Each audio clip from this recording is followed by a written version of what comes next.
नमस्कार, अपन समाचारमा स्वागत छ। सुरुमा मुख्य समाचार। धनकुटामा आज बिहान माइक्रो बस दुर्घटना, 17 जना घाइते। सप्तकोशी नदीको जलस्तरमा वृद्धि, विभिन्न नदी तथा खोलामा आएको बाढीले सुनसरीका कैयौं बस्ती डुबानमा।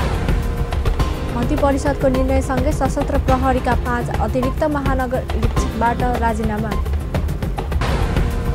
सांसद मुक्ता कुमारी यादवका छोराको हत्यारालाई तत्काल पक्राउ गरी कडा कारबाही गर्न सरकारसँग काङ्ग्रेसको माग। र विश्वकप फुटबल अन्तर्गत आजबाट क्वार्टर फाइनलमा खेल हुने उरुग्वे र फ्रान्स तथा ब्राजिल र बेल्जियम भिड्ने। अब समाचार विस्तारमा। धनकुटा नगरपालिका 7 रमाइलो घुम्तीमा आज बिहान माइक्रो बस दुर्घटना हुँदा 17 जना घाइते भएका छन्। धनकुटाको हिलेबाट धरानतर्फ जाँदै गरेको 1ख2847 नम्बरको माइक्रो बस ओह्रालोमा ब्रेक फेल भई सडकमा दुर्घटना भएको थियो। दुर्घटनामा परि 2 जना गम्भीर घाइते भएका छन् भने 15 जना सामान्य घाइते भएको जिल्ला ट्राफिक प्रहरी कार्यालय धनकुटाका प्रमुख असै सुरेन्द्र खड्काले बताए। गम्भीर घाइते धनकुटा नगरपालिका 6 की 55 वर्षीय कमला भुजेल र गाडीका सहचालक पाखरीवास नगरपालिका 5 का 18 वर्षीय सुरज तामाङको बीपी कोइराला स्वास्थ्य विज्ञान प्रतिष्ठान धरानमा उपचार भइरहेको प्रहरीले जनाएको छ।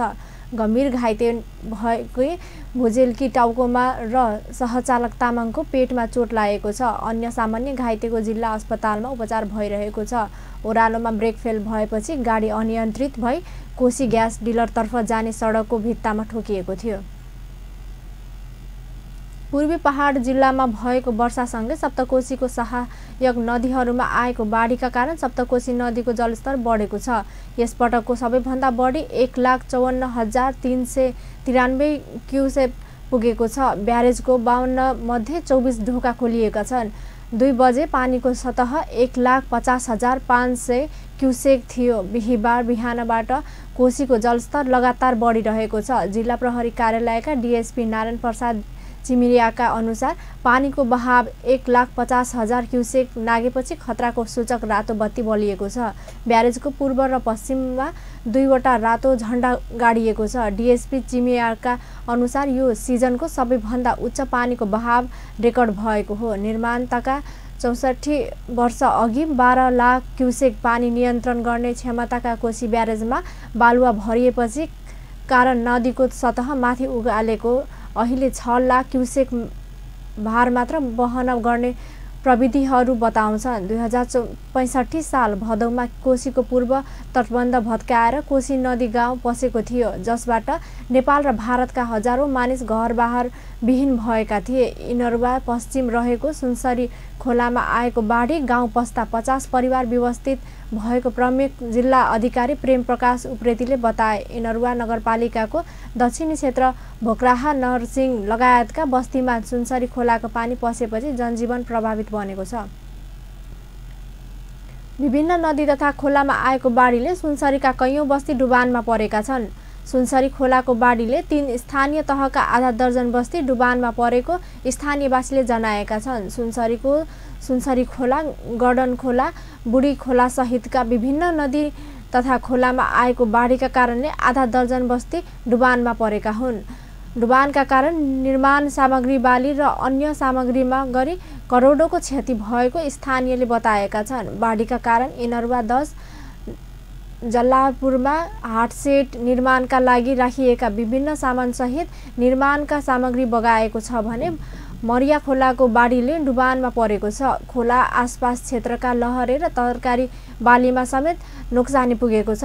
जल्लापुर मुस्लिम निर्माणका सञ्चालक एब्यू मियाका अनुसार 60 बोरा सिमेन्ट सहितका विभिन्न निर्माण सामग्री र मजदुरका खाद्यान्न तथा तरकारी बाली गरी गाउँमा करोडौंको क्षति भएको छ। स्थानीयवासी तथा ठेकेदार सहित रहेका एयू मियाले डुबानका कारणले जनजीवन समेत धेरै प्रभावित भएको जानकारी दिए। बाढीको कारणले जिल्लाको मोक्राहा नरसिंह गाउँपालिका 7 नरसिंह टप्पुको दलित बस्ती डुबानमा परेको छ। नरसिंहको दास टोल र सुकुम्बासी टोलका गरी 100 परिवार डुबानको चपेटमा परेका छन्। स्थानीय जगदीश यादवका अनुसार नरसिंह क्षेत्रमा डुबानका कारणले केही परिवार विस्थापित हुने अवस्थामा पुगेका छन्। केहीलाई घरमा भान्सा गर्ने अभाव समेत नरहेको यादवले बताए।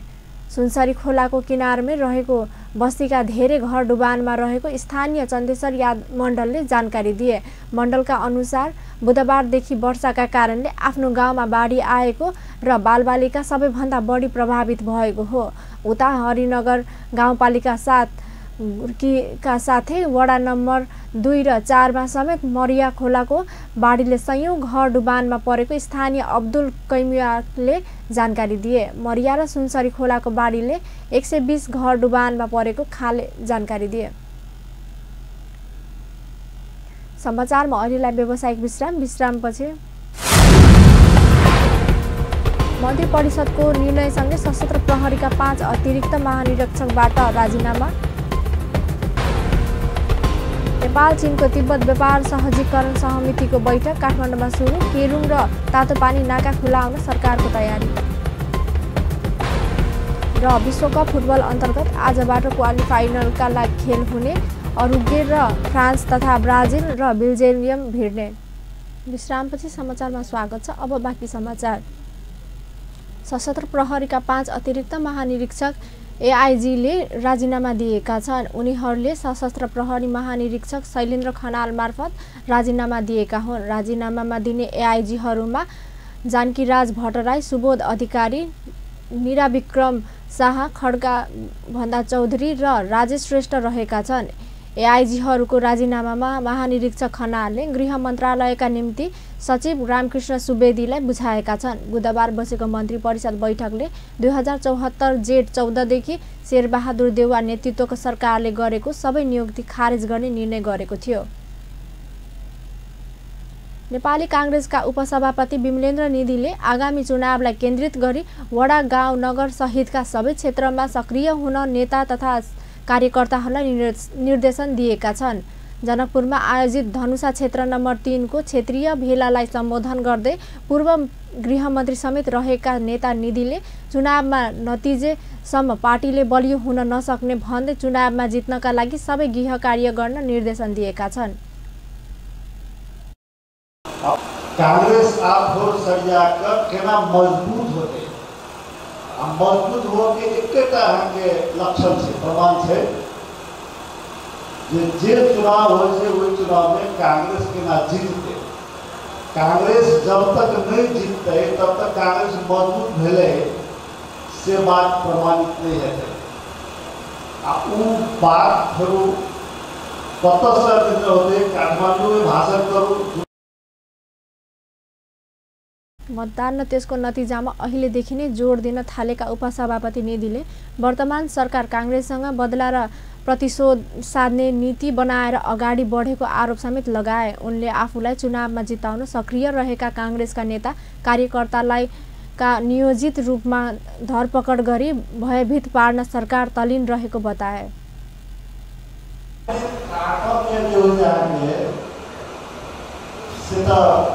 बढ़िया बात बदला के भाव अखंड सरकार संविधान के कार्यान्वयन नहीं कर रहा है, लोकतंत्र के आचरण सरकार नहीं कर रहा है, बल्कि बदला के भावना से, प्रतिशोध के भावना से, हिंसा के भावना से, हुकुमी शैली के भावना से सरकार शासन कर रही है। उपसभापति निधिले डाक्टर गोविन्द केसीको अनसन मागहरूको धेरै बुन्दाहरूमा आफ्नो समेत असहमति रहे पनि लोकतन्त्रमा शान्तिपूर्ण तरिकाले जहाँ पनि बोल्न र विरोध गर्न पाउने कुरा गलत नरहेको बताए। समारोहमा बोल्दै कांग्रेसका केन्द्रीय सदस्य रामकृष्ण यादवले धनुषामा 8 वटा स्थानीय तहमा पार्टीबाट उम्मेदवार भई जितेका स्थानीय तहका प्रमुखहरू पार्टीको हितमा काम नगरिरहेको आरोप लगाए। प्रतिनिधि सभा अपने सुन गए 18 वटा गांव पालिका में या नगर पालिका में हम सब 8 का में अपने जीतल छी। अब बात के समीक्षा करब कि जय में हम सब जीतल छी वही में हमरा सबके कते प्रभावकारी काम रहल। जय में हम सब पराजित छी वही में हमरो सबके अपने के वास्तव में कर चाहे जमा सुन की कते अपने के विकास मान के हम सब काम करावे नहीं करावे छाया सरकार के अंदर के निर्माण कर लिया। हम सभापति जी के निवेदन करते रहिए जनप्रतिनिधि सकते गर्छौ जिल्ला बैंक अपने मेयर के अध्यक्ष के उपाध्यक्ष के और वार्ड अध्यक्ष समिति सबके एउटा उसले अर्का केन्द्रीय सदस्य महेन्द्र यादवले 117 बिघा जमिनका मालिक रहेका रघुवीर महासेठ आफूलाई कम्युनिस्ट भनेर हिँड्दै गरेको जनता ठगिरहेको बताए। ताली सब झूठ बात के अहिले बहुत दलित जनजाति के लोग छी मैले रघुवीर महासेठ के कम्युनिस्ट साथी जगह 117 बीघा जमीन है।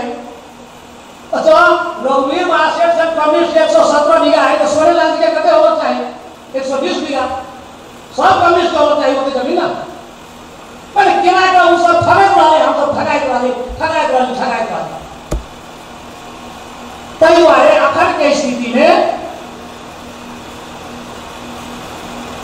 संहिता के तत्वों से खतरा है उल्टा दिशा में जाकर संहिता समाप्त करी राज्यपाल फौज के नेता सब लागल है कई के लिए हमारा सबके सावधान हुआ के। सभामा उपस्थित पुराना कांग्रेसीहरू गुटबन्दी अनुसार टिकट वितरण भइरहेको सम्म कांग्रेसको अवस्था नसुध्रिने ठोकुवा गरेका थिए। केही कार्यकर्ताहरू बोल्ने क्रममा पूर्व जिल्ला सभापति र प्रदेश नम्बर 2 का संसदीय दलका नेता राम सरोज यादव प्रति आक्रामक शब्द प्रयोग गर्न थाले पनि प्रहरी लगाएर सञ्चारकर्मीलाई बाहिर निकालिएको थियो।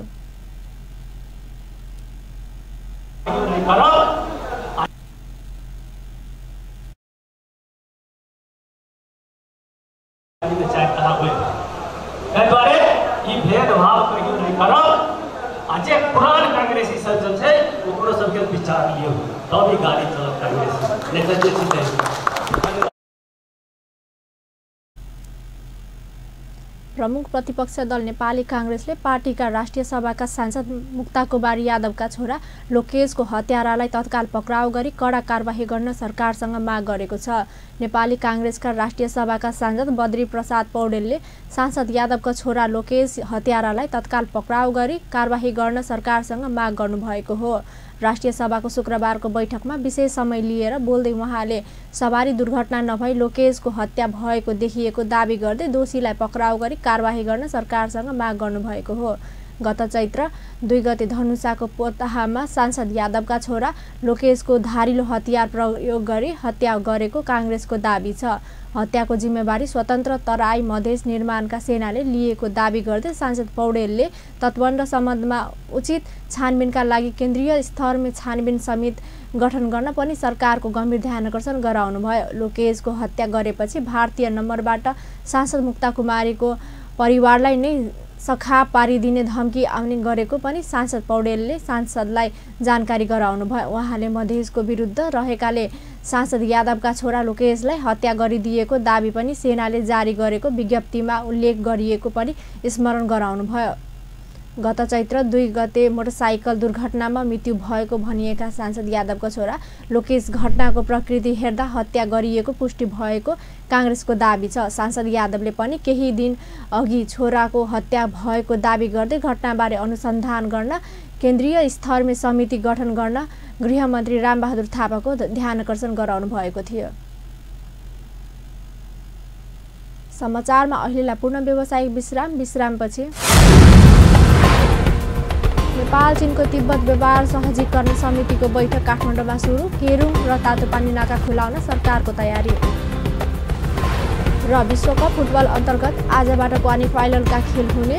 उरुग्वे र फ्रान्स तथा ब्राजिल र बेल्जियम भिड्ने। विश्रामपछि समाचारमा पूर्ण स्वागत छ। अब बाँकी समाचार।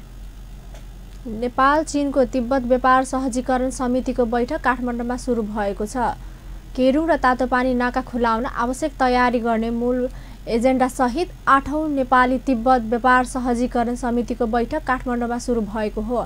बैठकले तातोपानी नाका आगामी कार्तिकभित्र खुलाइसक्ने गरी आवश्यक पूर्वाधार निर्माणको कामलाई अघि बढाउने लगायतका निर्णय लिने उद्योग वाणिज्य तथा आपूर्ति मन्त्रालयका सहसचिव रविशंकर सैजुले जानकारी दिनुभयो।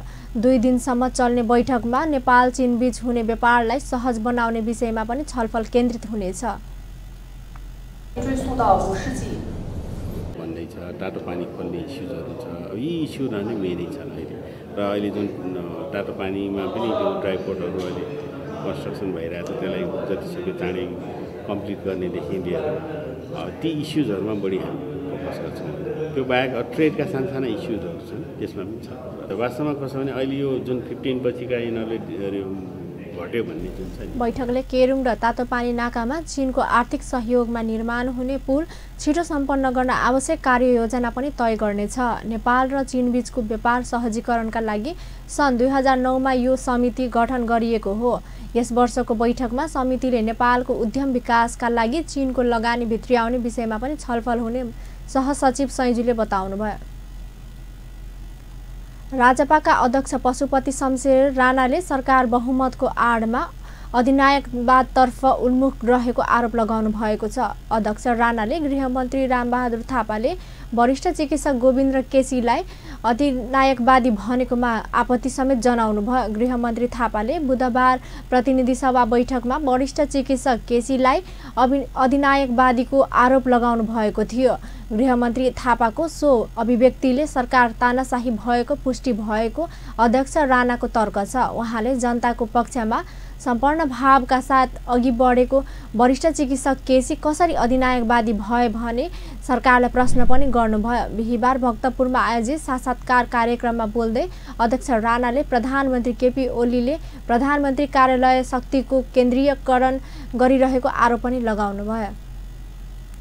अध्यक्ष राणाले बालकृष्ण ढुङ्गेललाई सर्वोच्च अदालतको आदेश विपरीत कैद सजाय मिनाहा गरेको सरकारले शक्ति पृथकीकरणको सिद्धान्तको पनि धज्जी उडाएको भन्दै असन्तुष्टि व्यक्त गर्नुभयो। अब खेल समाचार।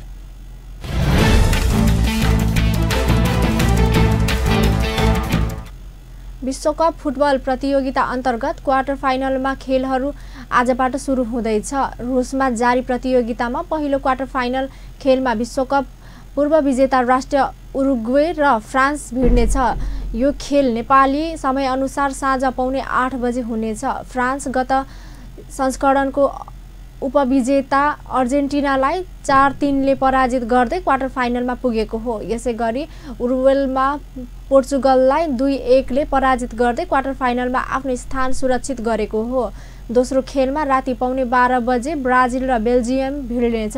क्वार्टर फाइनलको यात्रा तय गर्ने सिलसिलामा 5 पटकको विश्वविजेता ब्राजिलले मेक्सिकोलाई 2-0 पराजित गरेको थियो भने बेल्जियमले जापानलाई 3-2 गोल अन्तरले हराएको थियो। शनिबार राति 7:45 बजे तेस्रो क्वार्टर फाइनल खेलमा स्विडेन र इङ्ल्यान्ड तथा चौथो तथा अन्तिम खेलमा राति 12:15 बजे आयोजक रुस र क्रोएसिया आमेन्साले हुनेछ। क्वार्टर फाइनलका विजेता टोली विश्वकपको सेमिफाइनलमा पुग्नेछन्। सेमिफाइनल खेल असार 26 र 27 गते हुनेछ। अन्त्यमा मुख्य समाचार पूर्ण एकपटक। धनकुटामा आज बिहान माइक्रोबस दुर्घटना, 17 जना घाइते। सप्तकोशी नदीको जलस्तरमा वृद्धि, विभिन्न नदी तथा खोलामा आएको बाढीले सुनसरीको कैयौं बस्ती डुबानमा। मन्त्री परिषदको निर्णयसँग सशस्त्र प्रहरीका 5 अतिरिक्त महानिरीक्षकबाट राजीनामा। सांसद मुक्ता कुमारी यादवका छोराको हत्यारालाई तत्काल पक्राउ गरी कडा कारबाही गर्न सरकारसँग काङ्ग्रेसको माग। र विश्वकप फुटबल अन्तर्गत आजबाट क्वार्टर फाइनल खेल हुने, उरुग्वे र फ्रान्स तथा ब्राजिल र बेल्जियम भिड्ने। हस् त अपन न्युज अहिलेलाई यति नै। पल पल खबर तेज नजर हेर्दै रहनुहोला अपन टेलिभिजन। नमस्कार।